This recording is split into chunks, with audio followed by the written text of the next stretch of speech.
Listo, les comparto la pantalla.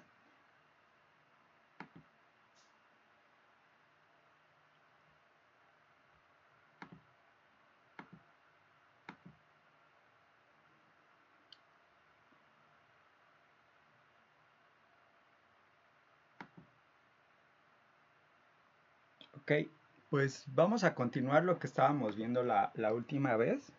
Si se acuerdan, pues ya estábamos tratando de generalizar esto de los modelos log lineales a cuando tuviéramos el número de variables que se quisiera.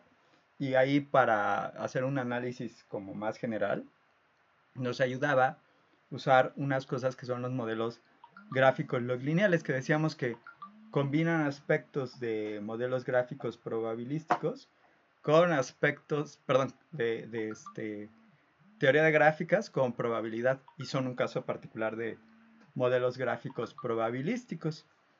Entonces, bueno, justo aquí hablábamos de que tienen ciertas características estos modelos que, pues digamos, cosas que tendrías que tú observar en el modelo para indicar que efectivamente es un modelo gráfico log lineal. Primero, cuando estamos en un modelo gráfico log lineal, bueno, es un caso particular de un modelo jerárquico, de tal modo que se tiene una clase generadora de la que vienen todos los parámetros del modelo. Y la otra cosa es que pedíamos que coincidiera su clase generadora con los clics del gráfico, que los clics de un gráfico pues son todas esas subgráficas que podemos obtener, que son completas, o sea, todos los elementos están conectados todos con todos, y aparte no están contenidas en una gráfica que sea completa. Entonces, por ejemplo, de aquí los clics son 1, 2, 3, el triangulito que tenemos aquí a la izquierda, 2, 4 y 4, 5, 6. Y justo eso, lo que nosotros tendríamos es que nos genera los clics. Y si la clase generadora del modelo coincide con los clics, es suficiente para indicar que nosotros tenemos un modelo gráfico log lineal. Ahora, en este caso, yo les había como que mostrado algunas cositas que se podían hacer desde un punto de vista pues como más teórico, pero no habíamos visto, bueno, no hemos visto ni el código ni hemos visto más o menos un ejemplo un poquito más aterrizado. Entonces, bueno, aquí justo la idea ahorita es empezar con un ejemplo, ¿no? De cómo podríamos tener esto de los datos y más o menos en términos generales cómo vamos a tratar de aprender el modelo que mejor se le puede asignar a un conjunto de datos. Entonces, bueno, estos datos, pues, sí son datos reales, o sea, este ajuste sí se hace. Y bueno, se relaciona con factores de riesgo en enfermedad coronaria. Ahí tenemos pues distintos trabajadores donde se les mide variables binarias que tienen que ver con la presencia o no de historial de enfermedad coronaria. A esa variable le llamo HC. Una presencia de una razón entre beta y alfa proteínas con un valor inferior a 3 o superior. Que bueno, esto tiene que ver con características, digamos, médicas de los individuos, al igual que la presión sistólica, ¿no? Ver si la presión sistólica está por debajo de 140 o si está por arriba, ¿no? Que ya nos indica una presión alta. Pero aquí estamos con el tipo de trabajo que desarrolla, si es extenuante físicamente o si es extenuante, bueno, esa es una variable y la otra es si es extenuante mentalmente. Y finalmente si la persona fuma. O sea, son puras variables binarias. No necesitarían ser las variables binarias dentro de los modelos gráficos log lineales. Con que sean variables cualitativas, pues es suficiente. Entonces, bueno, en este caso todas las variables son sí y no. La idea aquí, bueno, luego se los voy a mostrar como más en código, pero bueno, la idea aquí es que justo basándose en un conjunto de datos, tratemos de determinar cuál es el modelo gráfico log lineal que sea el que pues tenga un mejor ajuste. Lo que se hace ahí es como que empezar a ajustar distintos modelos gráficos log lineales para encontrar el que funciona mejor de acuerdo a lo que te está dando tu información, o sea, los datos.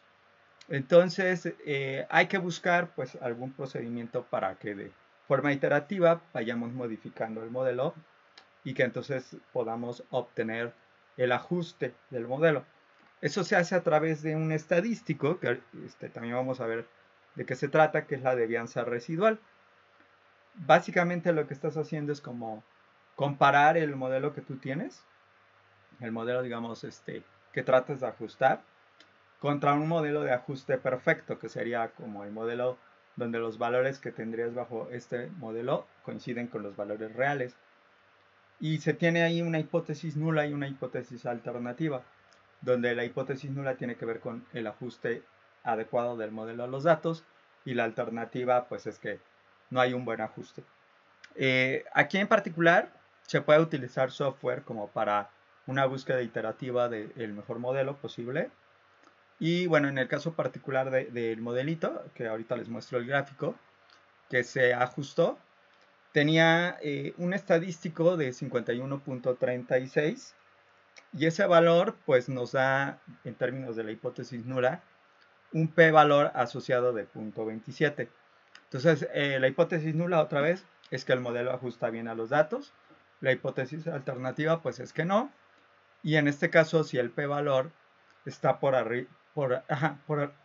perdón, por arriba del nivel de significancia, entonces lo que nosotros estamos diciendo es que no rechazamos la hipótesis nula. O sea que el modelo está ajustando bien a los datos. Y el modelo, pues justo ya una vez que se hace esa búsqueda iterativa, nos va a indicar que esta es la clase generadora. Es una clase generadora que se basa en las variables y que, bueno, aquí se ve cuáles son los elementos de la clase generadora, pero bueno, como siempre, y bueno, considerando que el modelo ya, el mejor que se tuvo es un modelo gráfico, pues podríamos hacer el gráfico correspondiente, que es este. Digamos que la idea es que tú unas los elementos por parejas si es que están en alguna de las clases generadoras. Y entonces nos generaría este grafiquito de aquí. Este gráfico pues es como la estructura que tenemos en la clase generadora y que también podemos empezar a leer en términos de cómo se están relacionando las variables, porque bueno, al final te está hablando de cuál relación existe entre ellas. Aquí pues es como el interés en estos modelos gráficos lineales, sobre todo identificar pues cómo se están dando las relaciones entre todas las variables, más que pensar en que una variable de estas que nosotros tenemos es como una variable objetivo o respuesta, pues pensamos que queremos ver cómo se relacionan todas entre todas. Entonces, por ejemplo, aquí la presión sistólica y de la razón de las beta y alfa proteínas, que son aspectos como muy médicos, o sea, como de mediciones médicas, pues se encuentran unidos. Por acá tenemos esta cosa de fumar, que también es como un hábito. Y bueno, igual no es que sean hábitos el tipo de trabajo, pero bueno, tiene que ver con características desarrolladas, ¿no? Por la persona o hábitos, cosas de ese estilo. Y luego tenemos la parte de la enfermedad coronaria. No me acuerdo si era así tal cual, enfermedad coronaria, historial de enfermedad coronaria, ¿no? Entonces justo, o sea, como que podemos empezar a ver, ¿no? Cómo se están relacionando las variables. O sea, las variables médicas con la variable de este problema coronario se están relacionando a través de las características, pues, de aspectos de hábitos de los individuos, ¿no? Entonces, como que tiene cierto sentido, ¿no? Cómo se están relacionando las variables. Ahora aquí, bueno, esto pues justo por construcción, por la manera en que se hizo la selección de la variable, de las variables y del modelo, se va a tener que, pues si tú obtienes los clics de esta gráfica, van a coincidir con la clase generadora. Que aquí los clics pues, sería este triangulito que tenemos del lado superior, del lado inferior, este otro triángulo y esta arista, ¿no? Y que justo corresponden con los valores de los parámetros del modelo que están contenidos en la clase generadora. Ahora, ya una vez que tenemos eso, además de que podemos empezar a interpretar en términos de cómo se están dando las conexiones entre las variables, podemos empezar a ver si localizamos algún tipo de independencia condicional, que decíamos que las independencias condicionales, sobre todo pues las que nos interesan un poco más generales, que dependen de una cosa que es la propiedad global de Markov, pues dependen de conceptos de teoría de gráficas, que justo es esto de si existe un conjunto que separa a dos conjuntos de variables, ¿no? Aquí en particular, pues vamos a tener este tipo de independencia condicional, justo porque lo que va a pasar es que si nosotros tomamos esto del tipo de trabajo, si es extenuante físico, mental y fumar, y las quitamos de nuestro modelo, digamos del gráfico, con todo y sus conexiones, lo que va a pasar es que va a quedar desconectada el gráfico y de HC ya no se puede ingresar a PS y RBA. Eso significa que PS y RBA es independiente de HC condicional a los elementos que tenemos aquí en medio, que es como esta independencia condicional que tengo aquí. O sea, es una manera en que nosotros estamos leyendo un tipo de independencia y que justo, pues como que diríamos, bueno, de acuerdo a los datos, lo que estamos obteniendo es que hay una, bueno, como el ajuste sí fue adecuado, estamos viendo que existe una independencia condicional específica que se está cumpliendo de acuerdo a la información que nosotros obtuvimos, ¿no? Y entonces, bueno, obviamente ahí ya para darle una interpretación médica, pues sería cuestión de que se le pudiera dar tal interpretación, pero bueno, de hecho este tipo de independencia no es la única que podemos leer a partir del gráfico, porque pues la idea es esto de encontrar si hay estos conjuntos separadores, ¿no? Y bueno, va a haber más de uno. Si por ejemplo nosotros tratamos de encontrar esto de aquí, pues igual, si nosotros quitamos la variable de tm, esta de aquí, pues entonces va a pasar de que ya no es posible acceder de HC a estas variables. Entonces HC, historial coronario, es independiente de todas las cuatro variables, dado el trabajo extenuante mentalmente. Y así podemos empezar a leer varias independencias. Digo, aquí pongo algunos ejemplos. Pero bueno, básicamente esa es la idea de cómo funcionan este tipo de modelos, ¿no? O sea, lo que hacemos es entonces descomponer cómo se están dando las relaciones entre las variables a través de estos modelos gráficos probabilísticos y pues de ahí nosotros podemos empezar a dar interpretaciones en términos de qué independencias condicionales o no se cumple. Y bueno, en el caso de que nosotros no tengamos pues como conocimiento de la estructura gráfica que tenemos en la relación de los datos, pues para eso nos ayuda también estos procesos basados en software de manera iterativa para encontrar los modelos que mejor funcionan. Y bueno, de ahí ya empezar a darle una cierta interpretación. Ahora, este es un caso particular de modelo gráfico probabilístico. Existen otros, por ejemplo, las redes bayesianas son modelos donde es parecido a esto, pero digamos que ahí se tienen relaciones direccionales. Y entonces ahí más bien estamos hablando de que hay una como descomposición basada en probabilidades condicionales, ¿no? La probabilidad condicional de una variable dadas las variables que le están apuntando, ¿no? Pero bueno, eso ya es como otro tema y ahí sí ya no se puede ligar tan específico con temas de modelos lineales generalizados. Pero bueno, pues justo, ¿no? Los modelos gráficos probabilísticos abarcan pues muchísimos más tipos de relaciones. Y bueno, antes de pasar a la parte de software para esto de los modelos gráficos, o sea, creo que sí sería bueno que empezara a hablar de esto de las cantidades que se usaron aquí para decidir si el ajuste es bueno o es malo. Porque al final, o sea, nosotros ajustamos un modelo, pero no sabemos si está ajustando bien o mal los datos.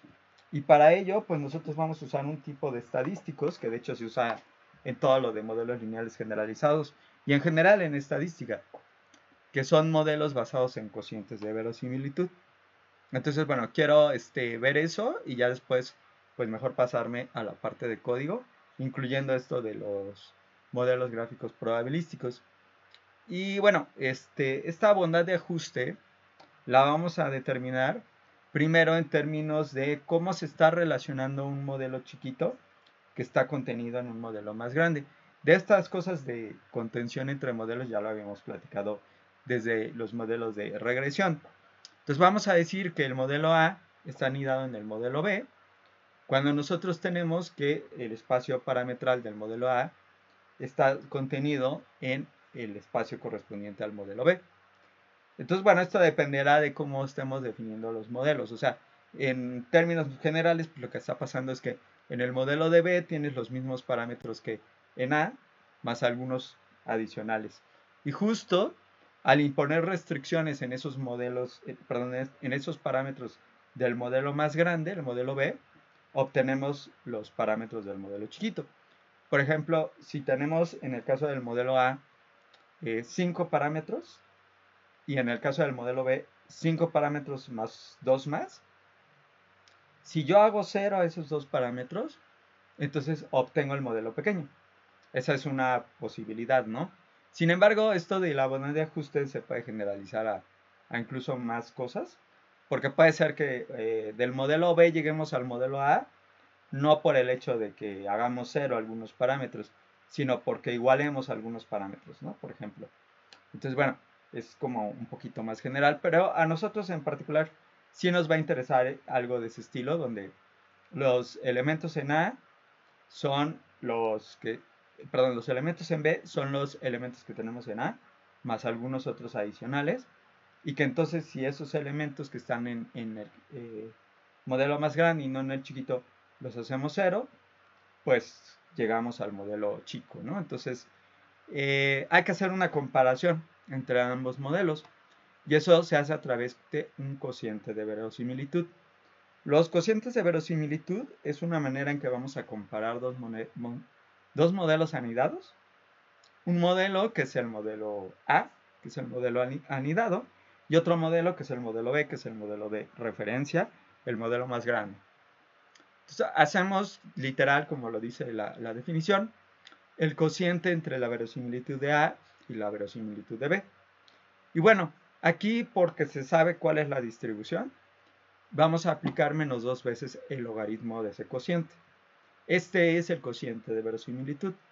Entonces, bueno, en el caso de A, es la verosimilitud, digamos, evaluada sobre los parámetros estimados para ese modelito. Por eso aquí tenemos este teta gorro A. Y en el de B, pues lo mismo, pero los parámetros son los de B. Esto igual lo podrían reescribir por propiedades del logaritmo como menos 2 veces el logaritmo del modelo chico más 2 veces el logaritmo del modelo grande en su verosimilitud. Ahora, aquí tenemos ambas verosimilitudes y estamos haciendo una comparación. O sea, en términos probabilísticos y estadísticos, pues siempre va a ocurrir que el modelo que tenemos más grande, que es el modelo B, pues va a tener una verosimilitud más elevada. Sin embargo, pues puede ser un modelo más complejo, donde la verosimilitud pues, realmente sí es mayor, pero tampoco es que aumente tanto. De alguna manera, justo es lo que queremos nosotros medir a través del cociente de verosimilitud. ¿Qué tanto hay una ganancia de tener más parámetros respecto a tener un modelo más simple? Si las verosimilitudes son muy similares, pues entonces, ¿para qué nos complicamos con un modelo más complejo si el modelo sencillo pues, nos daba un resultado parecido? Eso es más o menos la idea, ¿no? De lo que se hace en la comparación. Entonces, bueno, resulta que en este tipo de estadístico, de cociente de verosimilitud, y eso es en general, no estoy hablando solamente de estos modelos de lineales, de tipo lineales generalizados, la distribución asociada va a ser una distribución G cuadrada. Ahora aquí los grados de libertad pues van a depender justo de cuántos parámetros tenemos en el modelo grande que no tenemos en el modelo chiquito, que es aquí lo que le llaman número de parámetros independientes, ¿no? Que están en el modelo B y no en el modelo A. Esto de la independencia tiene que ver con que, pues al momento de que definamos ambos modelos, A y B, pues hay que generar, si es que hay variables categóricas, estas variables dummies donde desechamos una de las categorías porque es la de referencia, justo para evitar que haya una dependencia, ¿no? Una relación lineal entre una variable y las demás. Ahora, ¿cuál es nuestra hipótesis nula? Más o menos es de lo que estaba platicando hace ratito, que el modelo grande y el modelo pequeño, bueno, más bien aquí, que el modelo pequeño ajusta mejor, bueno, ese es un decir, mejor que los datos del modelo B. ¿Por qué digo que es un decir? Porque, bueno, la verosimilitud que tenemos siempre en el modelo grande va a ser mayor, en el modelo chico va a ser menor, pero aquí lo que te dice es que no vale la pena incrementar el número de parámetros si es que nosotros tenemos que la verosimilitud es más o menos parecida. Entonces, en ese sentido es que este modelo ajusta mejor. Tiene un ajuste que pues se podría considerar mejor porque pues requiere menos parámetros y nos está pues como que dando la misma información. Y la hipótesis alternativa pues es su negación, que el modelo A no ajusta mejor que el modelo B. Entonces, bueno, esto de hecho lo podemos ver equivalente y es como quizá más fácil entenderlo desde un punto de vista estadístico, a que todos los parámetros que tenemos en el modelo grande y que no están en el modelo pequeño son conjuntamente cero.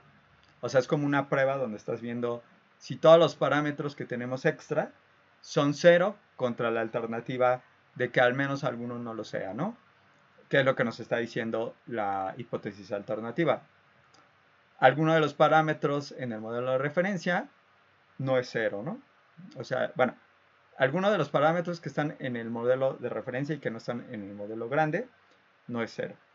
Entonces justo es como el equivalente a determinar si el modelo A y el modelo B tienen un ajuste similar contra que no tienen un ajuste similar y que por lo tanto, pues como en el caso de la hipótesis nula, el modelo más simple tiene un resultado pues casi tan bueno como el otro modelo, pues nos quedamos con el modelo más sencillito. Y bueno, desde el punto de vista de modelos lineales generalizados, se siguen usando estos cocientes de verosimilitud. Digamos que no hay un cambio en cuanto a cómo definimos las cosas, pero lo que se le cambia es el nombre. Se le dice una devianza, ¿no? Entonces la devianza la calculamos entre dos modelos A y B, ¿no? Otra vez, el modelo A está anidado en el modelo B.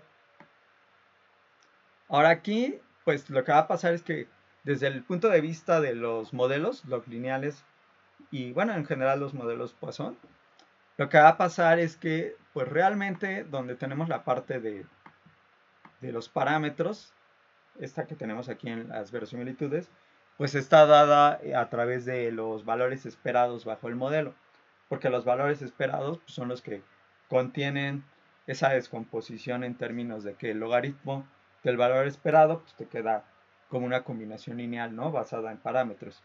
Entonces, bueno, aquí estas verosimilitudes, para ese caso, pues los podemos escribir en términos de cuál es el valor esperado bajo el modelo más sencillo y cuál es el valor esperado bajo el modelo más complejo, donde sabemos que cada uno de ellos pues, contiene los correspondientes parámetros estimados. Ahora, en el caso del modelo saturado, habíamos platicado que era un modelo donde el ajuste es perfecto, ¿no? Es el modelo donde existían todas las interacciones posibles. Entonces, ese que tiene el ajuste perfecto nos está indicando que el valor observado para una celda específica coincide con el valor esperado que estamos estimando bajo el modelo. Y bueno, es un tipo de como que modelito que va a tener tantos parámetros como tengamos observaciones, o sea, como celdas tengamos en nuestra tabla. Y cuando el modelo de referencia en particular es este modelo, el modelo saturado, el de ajuste perfecto, desde la perspectiva de modelos lineales generalizados a este estadístico de cociente de verosimilitud, se le llama la devianza residual. La devianza residual, que aquí estoy denotando como dk, cambia un poquito las hipótesis porque pues lo podemos dar de una manera más explícita.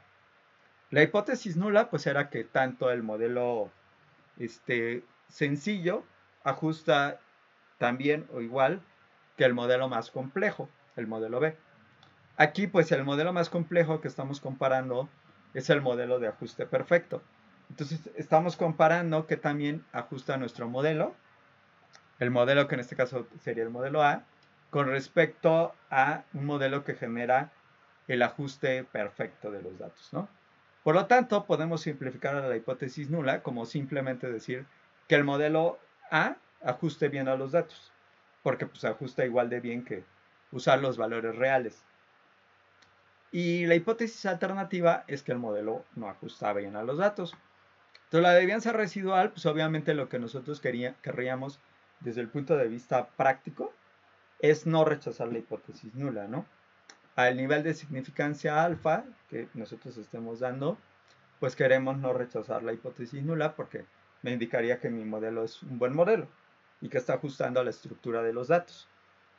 Ahora, en el caso particular de estos modelitos, se puede demostrar, y de hecho eso es como un ejercicio de los que van a ustedes a hacer, que pues para el caso particular de los modelos log lineales, esta definición de cociente de verosimilitud para el modelo A contra el modelo saturado de ajuste perfecto, pues va a ser justo esta fórmula que tenemos aquí. Que de hecho está haciendo más o menos lo mismo, nada más que ya es más explícito, ¿no? Nos está sumando el valor que tenemos del conteo para una celda específica y lo multiplica por el logaritmo de ese conteo observado entre el conteo que estamos obteniendo bajo el modelo. Si el modelo tuviera un buen ajuste, esperaríamos que este valor, NI, que es el real, se parezca al valor que tenemos bajo el modelo, ¿no? A esta M gorro I. Entonces esperarías que estos dos números se aproximen para todas las I's y que por lo tanto lo que esté pasando por ahí es que sea algo muy parecido a obtener valores chiquitos, cercanos a cero, porque sería el logaritmo de casi 1, ¿no? En ese caso, pues lo que va a pasar es que la devianza va a ser muy chiquita. En cambio, cuando los valores observados y los valores esperados bajo el modelo sean muy diferentes, pues este valor se va a esperar un valor grande, ¿no? Justo, digamos que algo así se puede aplicar en términos de la devianza entre un modelo A anidado en un modelo B. Este era un caso particular, de hecho. En ese caso, pues lo que nosotros vamos a tener es que el modelo grande, que aquí era el modelo saturado, pues nos va a generar el conteo esperado bajo el modelo, que sería el modelo grande. Y en el denominador, pues tendríamos el conteo igual esperado bajo el modelo en el modelo más chiquito. Y hacemos una comparación entre estas cosas. Otra vez, cuando nosotros tengamos que esto se parece, es porque el modelo A y B se comportan más o menos similar y por lo tanto, pues esperaríamos una devianza. Aquí se llama devianza este se llama devianza residual. Esperaríamos una devianza que sea pequeña.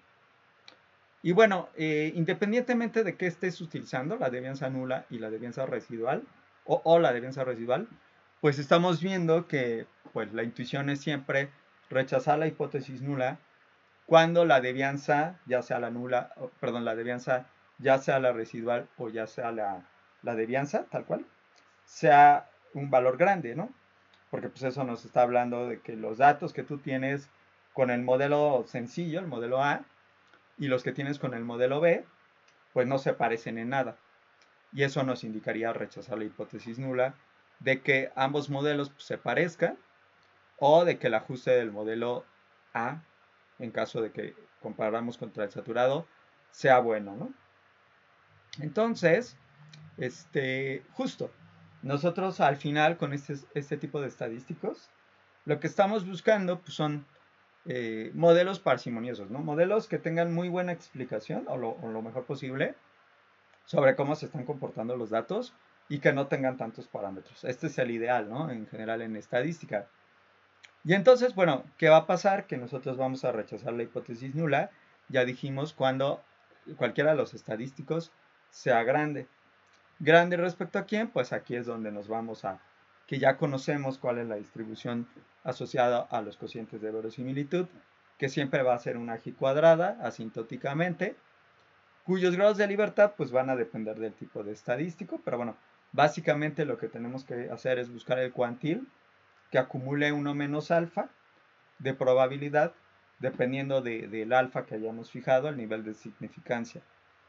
Y bueno, de aquí nosotros estamos tratando de hacer como que las pruebas ya en el caso de ambos casos, ¿no? De la devianza entre A y B y la devianza residual. Ahí, pues en el caso de la devianza tal cual, o sea, la devianza no residual, esos grados de libertad pues vienen siendo justo lo que les decía hace rato, vienen siendo los parámetros que tenemos de manera independiente en el modelo grande que no están en el modelo chico. Entonces tendrías que contar cuántos parámetros más tenemos en el modelo grande con respecto a los del modelo pequeño. Y ahí ya tendrías cuáles son los grados de libertad.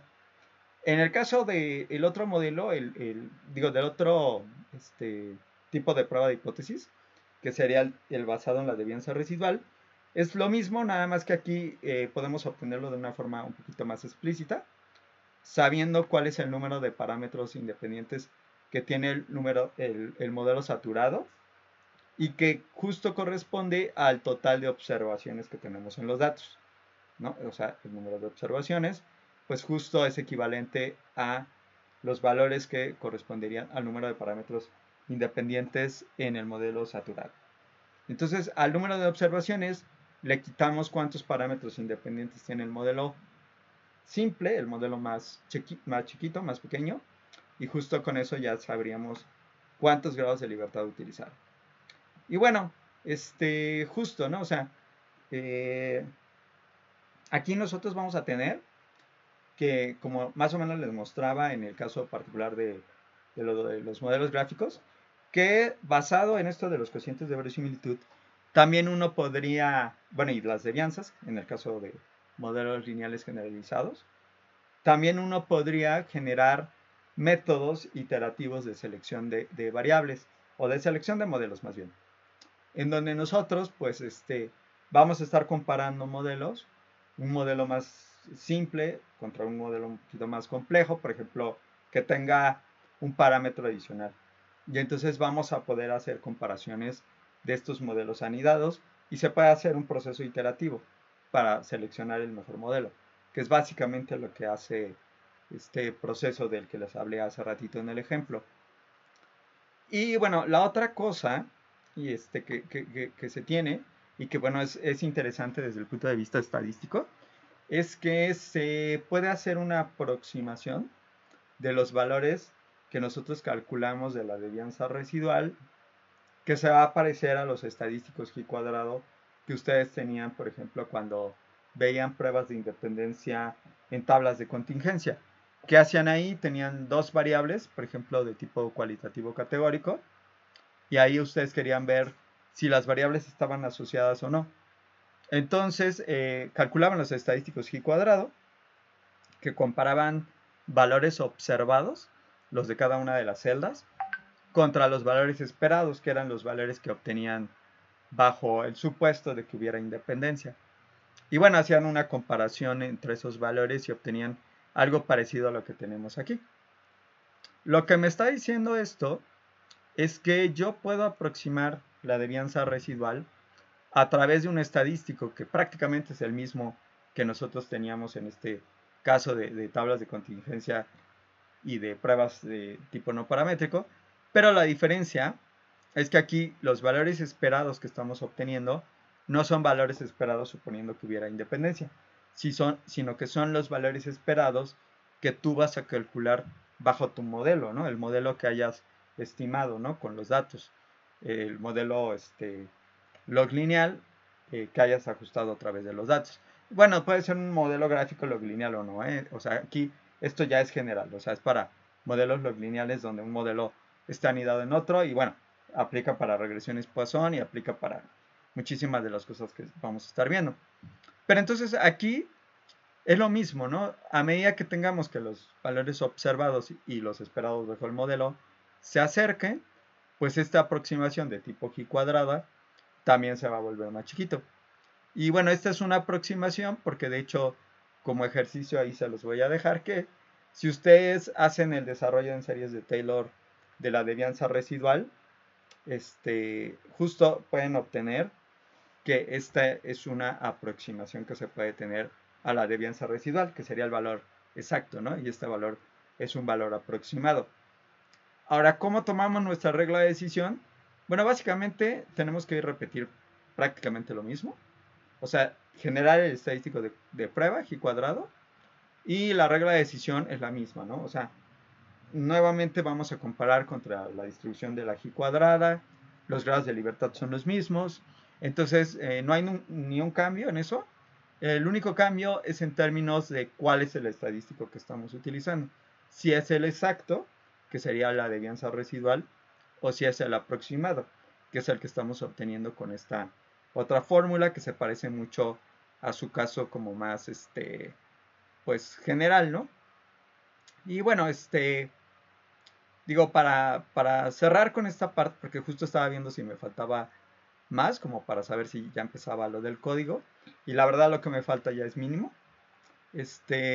Todo esto que hemos estado viendo, la descomposición del logaritmo del valor esperado en términos de parámetros, que son pues estos parámetros de interacciones, etcétera, desde el principio, y de hecho sí lo comenté, pues lo podríamos haber visto a través de el contexto de los modelos lineales generalizados y de su expresión matricial, porque pues realmente nosotros podemos expresar el logaritmo de los valores esperados de todas las celdas, incluyéndolas como un vector, el vector de los valores esperados para todas las celdas que tú tienes.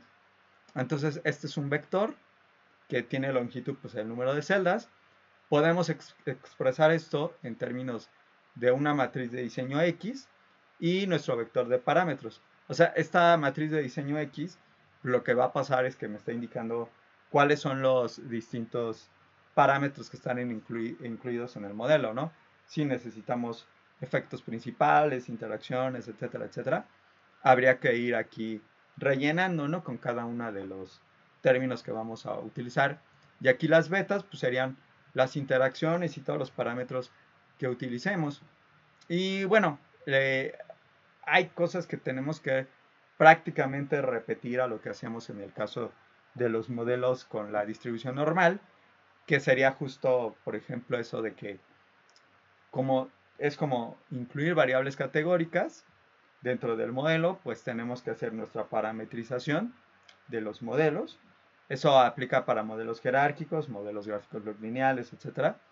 Porque justo si no haces eso, podemos tener el riesgo de que la matriz X pues me genere columnas que son linealmente dependientes.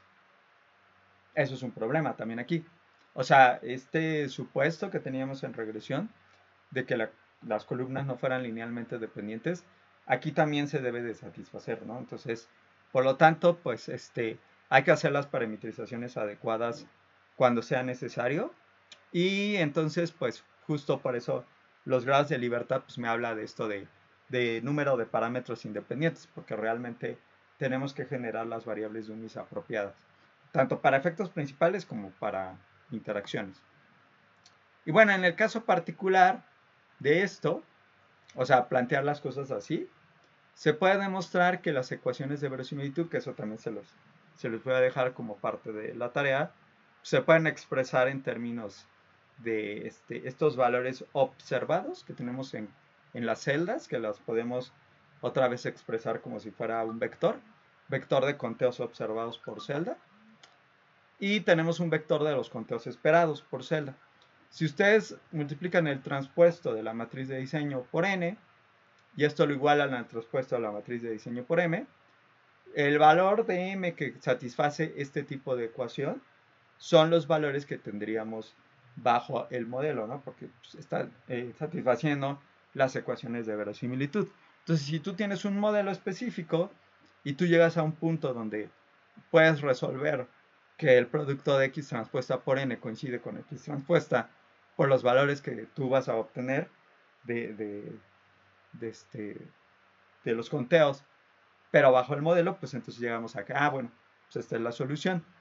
Entonces, pues dependiendo del modelito, pues será cuáles son las ecuaciones que exactamente nosotros vamos a tener, ¿no? O sea, ya en términos reales, pues, cuáles son las distintas sumas que estamos haciendo. Que esto no es más que otra cosa de decir, para decir lo mismo que acá tenía arriba. En términos de las sumas marginales, cuando obtuve las ecuaciones de verosimilitud. O sea, lo que cambia es la notación, pero al final la idea es la misma. Donde decíamos que el conteo marginal observado debía de coincidir con el conteo marginal esperado y que aquí tomábamos todos los elementos de la clase generadora. Entonces es lo mismo, o sea, lo único que tenemos abajo es que estos conteos ya los estamos expresando en función de la matriz de diseño, de las X's que podemos generar como lo estuvimos haciendo desde la regresión en el caso normal. Entonces, bueno, esas serían nuestras ecuaciones de verosimilitud, que son las mismas con otra expresión. Y bueno, ¿qué otra cosa podría ser importante? Bueno, eso también ya lo había comentado en algún punto, pero bueno, al final todas las maneras, todas las formas de que se puede aplicar pues la solución de los modelos son iterativas, ¿no? Se hacen procesos iterativos para llegar a la solución y entonces resolver las ecuaciones de verosimilitud. Hay dos métodos que se pueden utilizar en modelos lineales generalizados, ambos obviamente iterativos. Uno es el método de Newton-Raphson, otro es el método que viene siendo de Fisher, y ambos métodos pues de forma aproximada van poco a poco tratando de resolver ecuaciones más o menos como de este estilo, ¿no? Y bueno, al final nosotros pues, vamos a obtener los valores correspondientes a nuestros conteos esperados obtenidos bajo el modelo. Esos conteos esperados obtenidos bajo el modelo los compararías contra los conteos observados a través de este estadístico o de este otro, y justo ahí es donde nosotros sabríamos si algo está ajustando o no está ajustando bien a los datos.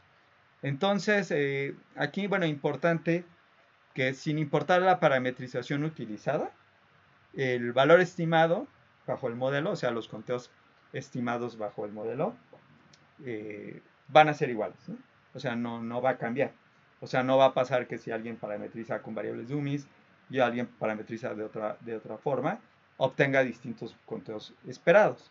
La idea es que estos elementos pues, coincidirían. O sea, en otras palabras, son funciones estimables, como las que estuvimos viendo antes, ¿no?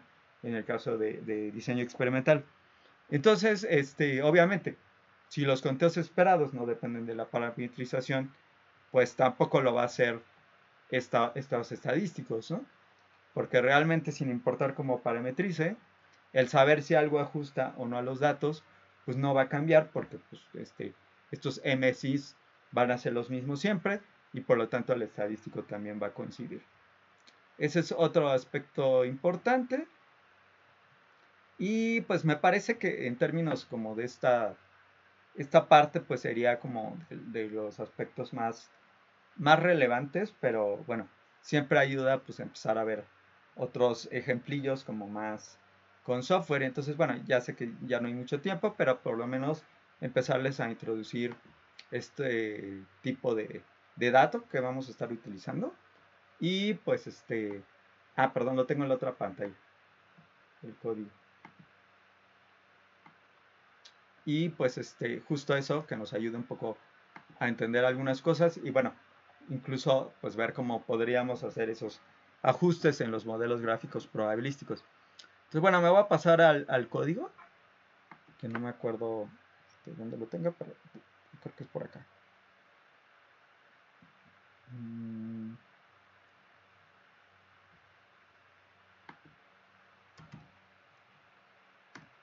Creo que no lo tengo abierto. A ver, esperen.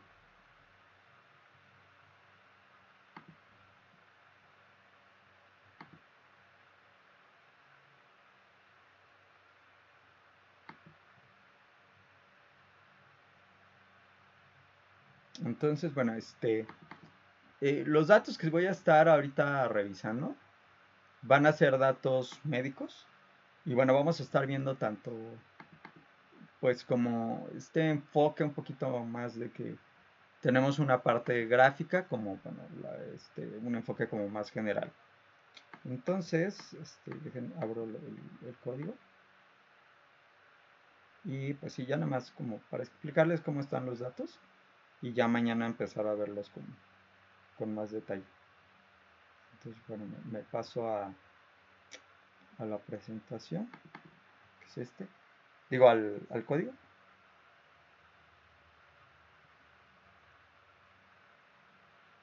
Y bueno, es que no me acuerdo si los datos que ahorita les voy a presentar ya en algún punto se los había mostrado. Me parece que no, que a estas alturas todavía no.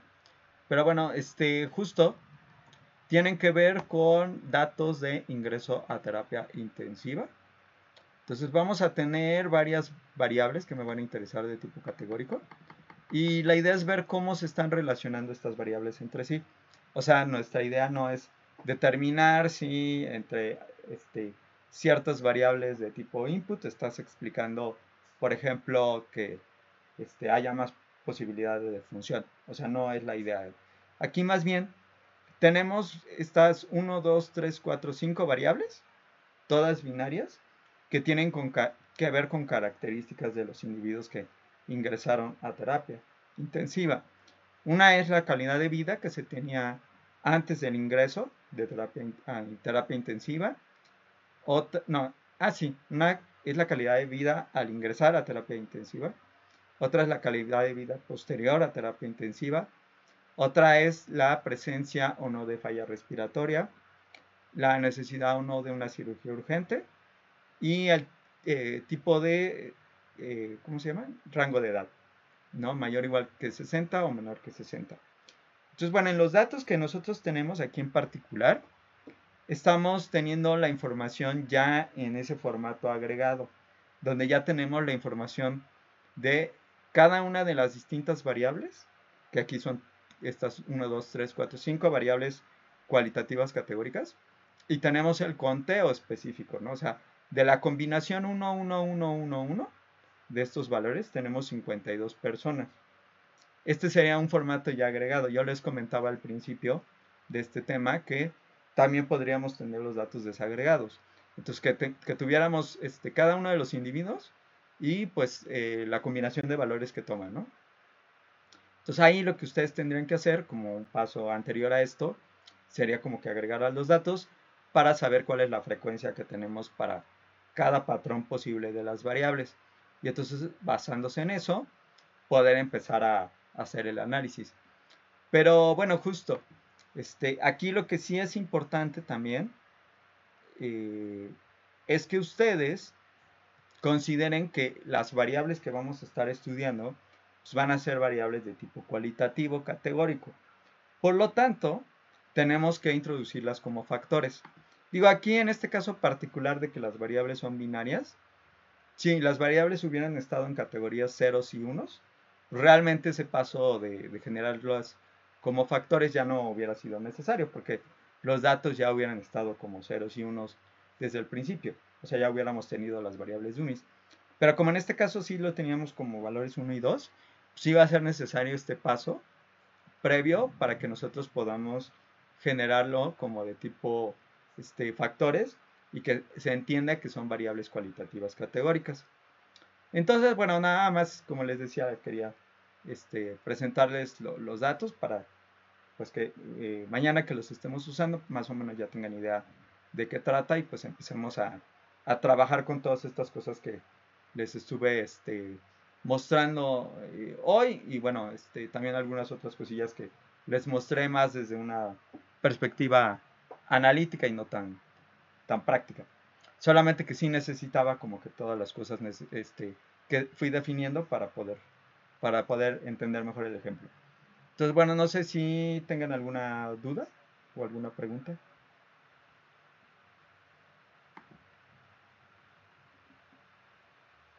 ¿Todo bien? Más o menos. Bueno, ok. Pues entonces mañana continuamos con esto y pues ya vemos el ejemplo ahora sí completo. Entonces, bueno, pues cuídense mucho y nos vemos mañana. Buenas noches. Hasta luego, bye bye. Gracias. Bye. ¿Alguien preguntó algo? No, ¿verdad? No. Ah, ok. Cuídense.